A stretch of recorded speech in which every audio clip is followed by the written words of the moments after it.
이렇게 운영하는 순간 손님들은 당신 카페에 올 수가 없어요. 왜? 부담스럽거든.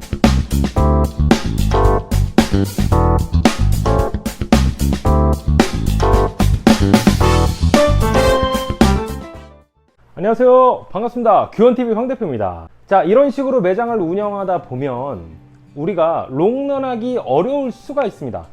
장사를 하시는 모든 사장님들이 운영하는 노하우는 각자 다르겠지만 아무래도 롱런했던 큰 기업을 운영하시는 분들의 철학을 알면 우리에게 도움이 되겠죠. 그럼 제가 한번 재밌게 영상을 만들어 봤는데 바로 한번 시작해 보겠습니다. 자, 코스트코, 여러분들 코스트코 아시잖아요. 그 창업자 짐 시네갈이라는 CEO 분이 장사 철학이, 사업을 운영하는 방식이 굉장히 독특합니다. 이분의 사업 철학은요, 14% 이익을 이상 남기지 않는 겁니다. 그 이상은요, 내부, 외부 고객에게 나누어 줍니다. 그래서 롱런할 수 있는 그런 노하우를 갖고 있습니다. 수많은 경쟁업체들 속에서 아직까지도 탄탄하게 운영할 수 있는 구조를 갖고 있답니다. 결국은 내가 많은 이익을 취하기보다 일정 부분은 고객한테 돌려주는 거예요. 이런 방법이 가장 낫다고 생각했기 때문에 지금까지도 그런 방식을 고수하고 있다고 합니다. 이익보다는 사람을 우선하는 원칙으로 경영을 하고 있습니다. 고객에게 서비스를 제공하는 부분에 대해서 어떻게 생각하고 계시나요? 서비스를 지급해야 될지, 아니다, 나는 그냥 음료 3,000원짜리 2개 팔아가지고 남는 게 뭐가 있어, 음료만 시키면 음료만 주면 되지, 자기네들이 배고픈데 먹고 싶은 거 그냥 사다 먹으면 되지, 미쳤다고 내가 뭐하러 빵을 줘, 쿠키를 줘, 이러는 분들도 계실 겁니다. 손님들에게 서비스를 지속적으로 제공하는 데는 이유가 있었습니다. 음료 2잔을 주문한 손님에게 서비스 빵이나 쿠키를 드렸을 때, 이것은 결국 손님들이 배를 부르게 하기 때문에 추가 주문을 하는데 방해가 된다, 이렇게 생각하시는 분들도 분명히 계실 겁니다. 그러나 중요한 건 계산하기 어려운 게 있어요.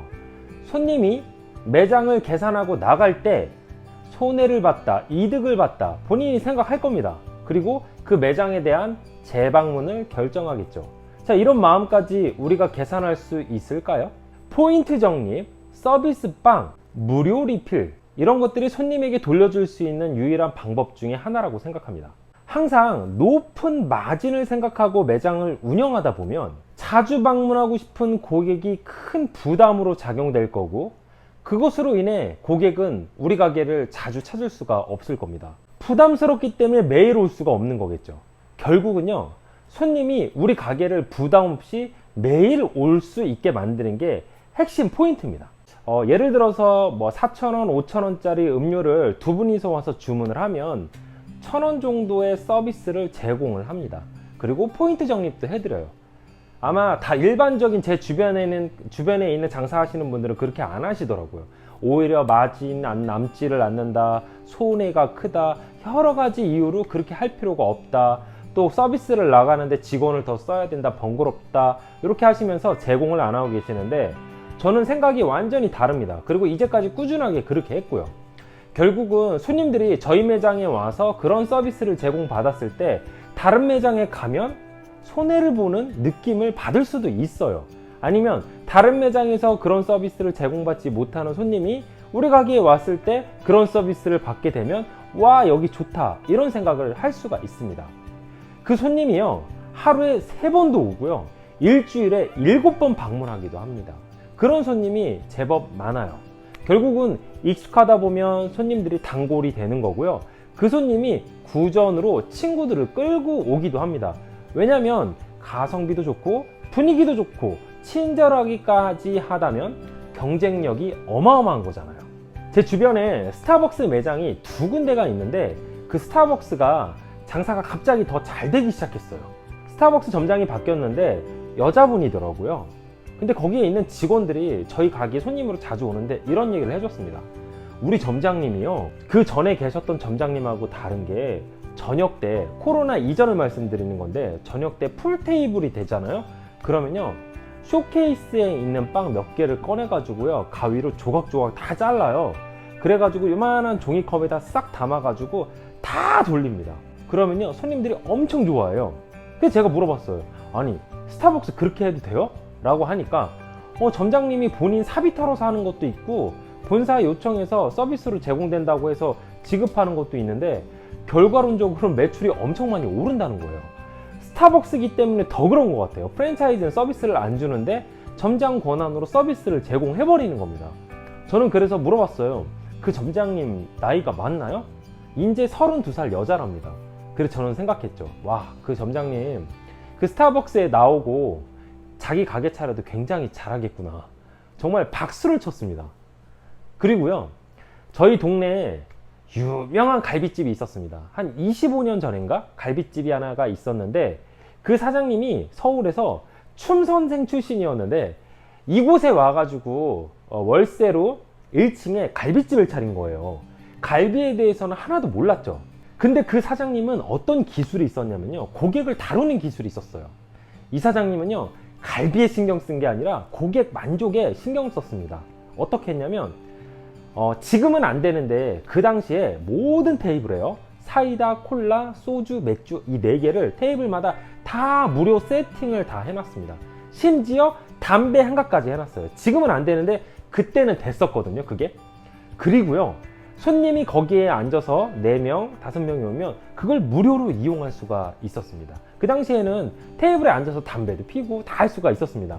담배 판매 사업권이 없어도 가게에서도 팔 수가 있었어요. 계산을 하고 나갈 때 보통 그 앞에 이렇게 사탕 같은 게 있잖아요. 그러면 이 사장님은 어떻게 했냐면, 손님 사탕 좀 드세요 하면 네 하고 이렇게 손을 딱 이렇게 하잖아요. 그러면 옷을 이렇게 해서 이렇게 라고 해요. 그러면 아줌마가 이렇게 하잖아요. 그럼 사탕을 이만큼 담아갖고 여기다 그냥 이렇게 얹어줍니다. 이만큼 얹어줘요, 이만큼. 한 번 온 사람들은요, 거기를 끊을 수가 없었습니다. 근데 정말 놀라웠던 건 거기에서 일하는 일일 그 주방에 보시면 일을 파출하시는 파출부 아주머니 분들 계시잖아요, 일당직으로. 제가 아는 지인분이 거기서 일을 하고 놀랬대요.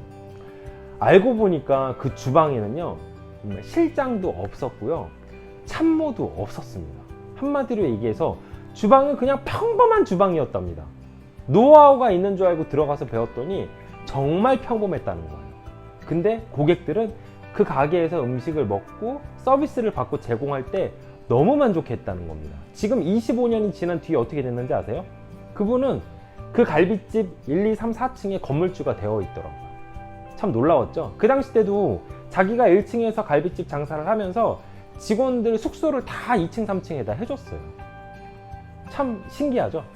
제가 이런 부분을 봤을 때 고객에게 돌려주는 서비스가 얼마나 중요한 건지 제가 몸소 느끼게 됐고, 제가 13년 동안 장사를 하면서 그런 마음이 지금까지도 유지되고 있습니다.